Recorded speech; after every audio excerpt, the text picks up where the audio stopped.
大家好，今日同大家嚟睇 Stafford 嘅一個樓盤，叫做 Victoria Gate。呢個屋型咧叫做 Mason， 係有3房嘅。咁呢個就係個門口啦。門口入嚟咧係有一個廁所，我覺得個 size 咧係幾好嘅。咁隔離有一條彎上去嘅樓梯啦。咁門口入嚟咧，右手邊咧係一個嘅 living room。我覺得 living room 個 size 都唔差嘅。都擺到一個3座位嘅 sofa 喺一邊向窗，另外一個3座位啦嘅 sofa 咧係對住埲牆可以去睇電視。兼且咧呢度樓底係相當之高嘅，佢好似都係用緊一個比較落得比較低嘅燈咧，去提醒你，我哋呢度嘅樓底好高。跟住落嚟，我哋入呢個廚房啦。廚房入嚟咧有一個好大嘅一個嘅 storage 嘅地方。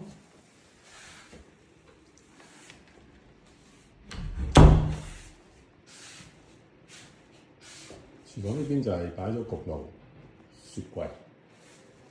咁呢邊咧係個 utility嘅位咧，有道側門啦，可能部分嘅單位咧係有個側門可以出翻去自己嘅 driveway。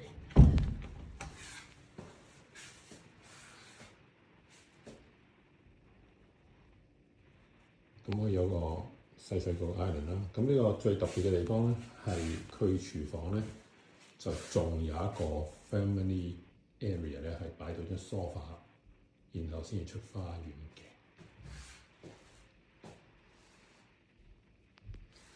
咁我跟住咧就係上樓梯啦。嗱，樓梯呢個位上嚟咧係冇窗啦。咁上到嚟咧，第一間房咧，佢依家係一間比較細嘅睡房，擺一張單人床喺度。可能阿 Jack 咧就係呢度嘅主人啦。咁跟住咧呢間咧係第二間房啦。咁擺啲單人床，擺到個都應該係一個6尺嘅衣櫃喺度。啲燈好中意擺到咁低，不斷提醒你，我呢度樓底好高嘅。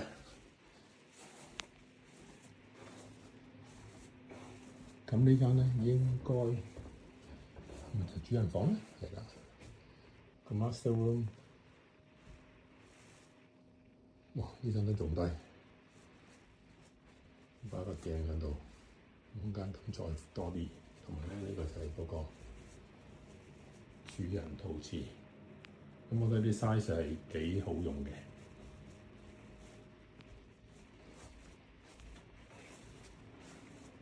咁呢邊咧係一個 family bathroom 啦，同埋咧呢度就會有一個 storage 嘅位。